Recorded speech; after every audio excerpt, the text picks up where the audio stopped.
Hey y'all, it's Crystal. Today we're making this holiday bow with WeCrochet's Gloss DK and number 3 lightweight yarn in the color Cranberry. You'll just need one ball or about 70 yards of a comparable yarn.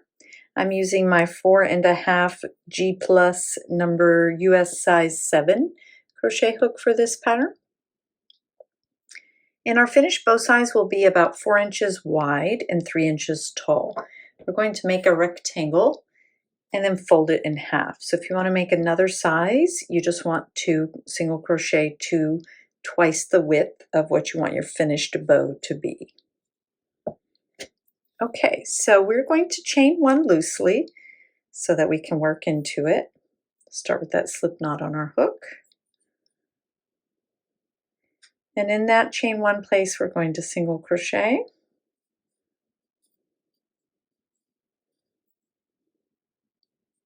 We have our one stitch here. And we'll turn. Chain one here doesn't count as a stitch. And in our single crochet, we're going to place 2 single crochets.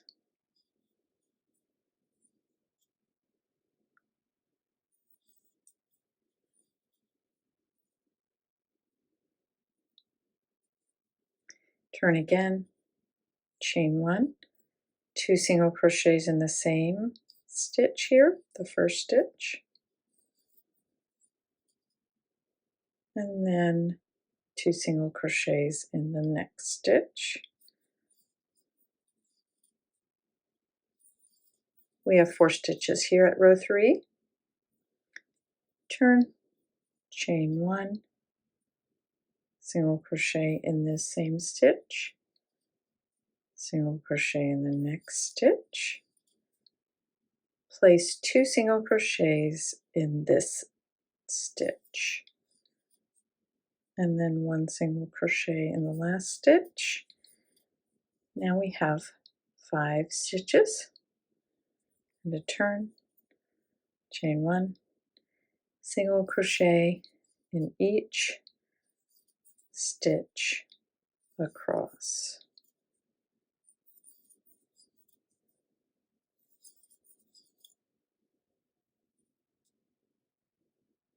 Now we're just going to repeat this row until our ribbon length here is 20 inches long.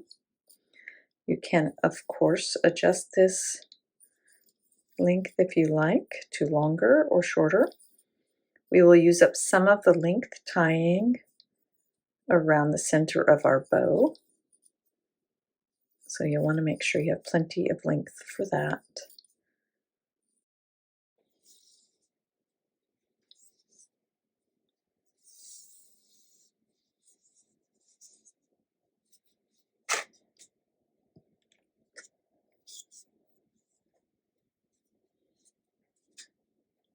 Okay, so once your ribbon is long enough, you'll start your decrease round. So we're just going to turn and chain 1, single crochet in that same stitch, the first one, then single crochet 3 together. So I'll insert in my first stitch, yarn over, pull up a loop, go into the second, yarn over, pull up a loop, and then go into the third to yarn over, pull up a loop, pull through all 4 of those, then we'll single crochet in the last. Now we have decreased down to 3 stitches. Turn and chain 1, just single crochet in each stitch across here,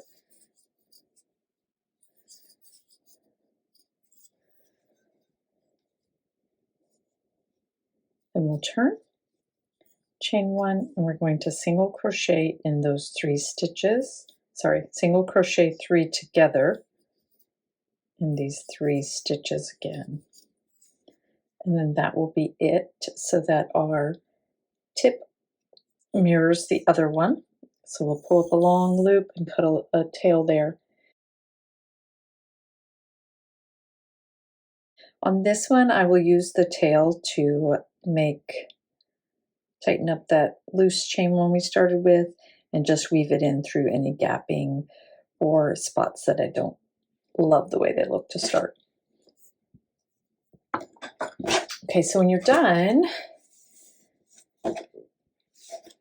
with your ribbon piece, you'll probably notice the edges start to curl. That happens a lot with single crochet, and since this is supposed to be the ribbon, the tie of the bow, that's perfect and just what we want.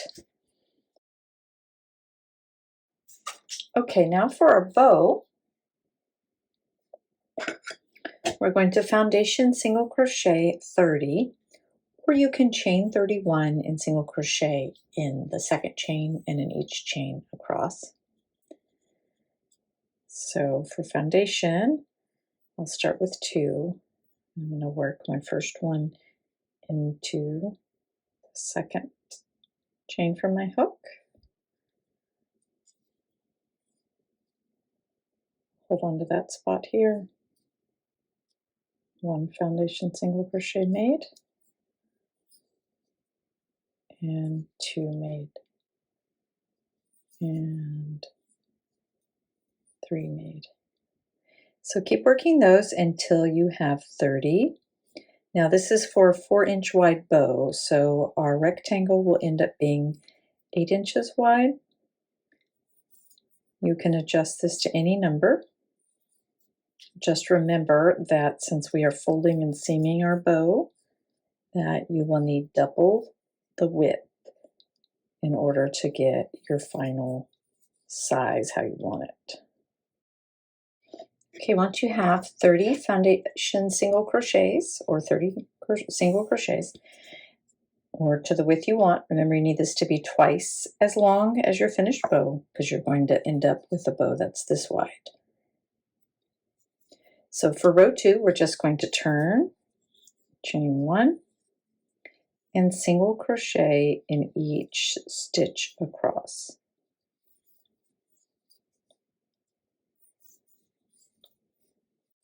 Okay, and then you turn and repeat row 2 until your work is 4 inches tall. Okay, now we're ready to fold our rectangle in half, matching up the edges, the sides of our rows, and we're going to be working on what will be the wrong side. Just fold it in half, and we're going to use the slip stitch to seam the edges together here with our crochet hook. So pull up a longer loop on my hook, and then you're just inserting in your hook into the sides of the rows. You can go under 1 loop or 2, just find a comfortable spacing there. And you're using the slip stitch here, where you just yarn over and pull through both of the edges here and through the loop on your hook all the way down.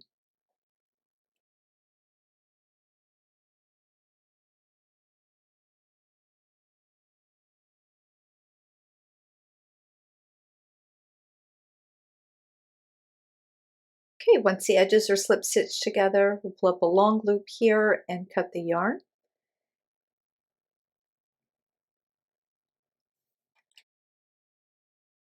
And then we'll flip our little loop here right side out so that our seam is on the inside.